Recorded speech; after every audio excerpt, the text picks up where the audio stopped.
Thank you, President Colville. I can tell you that I most certainly won't be supporting this when the time comes to vote, and I would encourage my fellow colleagues to do the same.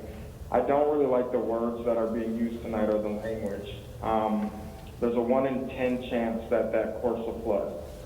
So I equate that to a 10% chance. Would you say that's correct, Mr. Schroeder? No, Commissioner Severson, that's not correct. It has a 1 in 10 chance every year of suffering a flood that would overtop the berm.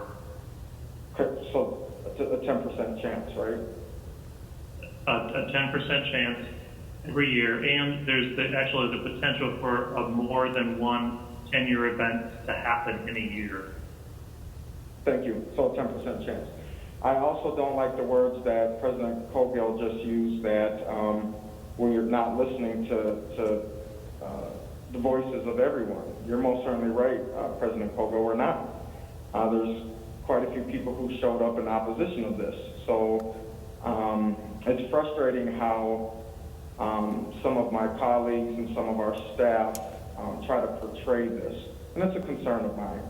I wonder if we brought in a different golf course designer and asked them to design a course with the current acreage that's available, what they could come up with. I can most certainly feel comfortable saying that they could probably come up with something unique and something that might work. So like I said, this conversation around golf is very frustrating because, again, I don't fully trust that we are fully behind in supporting our courses, which can generate a substantial amount of revenue. By the way, a substantial amount of revenue that has been taken out of our golf course in previous years or out of the funds, and of course our courses weren't supported or can't be supported now because the dollars were already taken. Another frustration I have is we have holes in some roofs and some repairs that are still, this is my 3rd year on the board, the holes are still in some of these roofs and some of the, at Theater Work particularly, just because it's in my district, that have not been addressed or fixed. It's frustrating that we think we can move more forward with something that costs this much without repairing stuff that we currently have.